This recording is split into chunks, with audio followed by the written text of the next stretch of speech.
o próximo elemento de design que a gente vai ver é a política de escrita. Então, sempre quando a gente acessa alguma informação, a gente vai estar copiando o dado da memória principal para dentro das caches. Só que aí, a gente, em determinado momento, a gente vai precisar atualizar esse dado, a gente vai realizar uma operação de escrita. E aí a gente vai ter algumas opções de como vamos atualizar esse dado novamente na memória principal. Para não causar inconsistência, a gente precisa, em algum determinado momento, depois de fazer a escrita desse dado, atualizar diretamente na memória principal, para os outros processos, outros programas, eles conseguirem ter esse dado sempre o mais atualizado possível. Então a gente vai ter dois tipos de política de escritas que vão ser utilizados. A primeira é o write true, onde sempre que houver uma escrita em algum dado na memória, a gente vai estar atualizando ele dentro da cache e também vai atualizar na memória principal, passando por todos os níveis de cache que o computador tiver, que o processador tiver.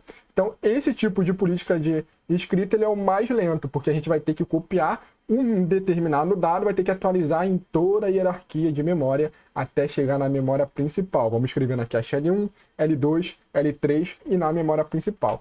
E a gente sabe que o acesso à memória principal ele é muito lento, ele toma centenas de ciclos. Então, como solução para tentar melhorar o desempenho desse tipo de política de escrita, é utilizando o que a gente chama de write buffer. É um buffer de escrita. Então, ao invés de toda a escrita na cache a gente escrever diretamente na memória principal, a gente escreve nesse write buffer, que ele vai ser um tipo de armazenamento interno ao processador. Então é bem rápido que a gente vai fazer essa cópia ao write buffer.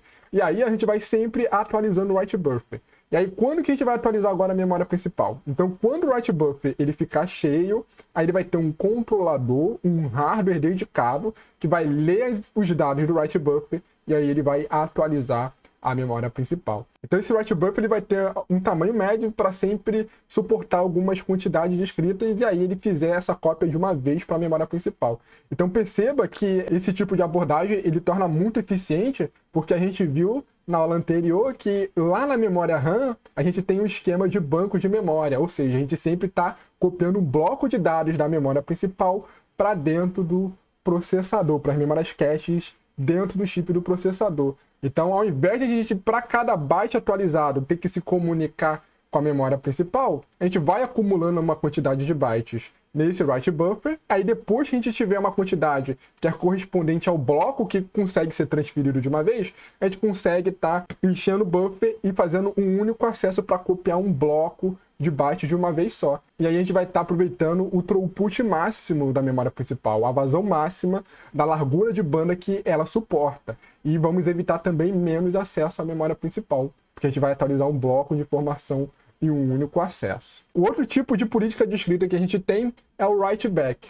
No write back a gente vai estar sempre atualizando alguma informação somente na memória cache. E aí, para a gente identificar qual dado foi alterado, a gente vai ter uma informação a mais na memória cache. A gente vai ter um bit chamado de dirt, ou sujo, ou atualizado. Então, isso aqui vai indicar que determinada linha de cache ela está com o dado atualizado.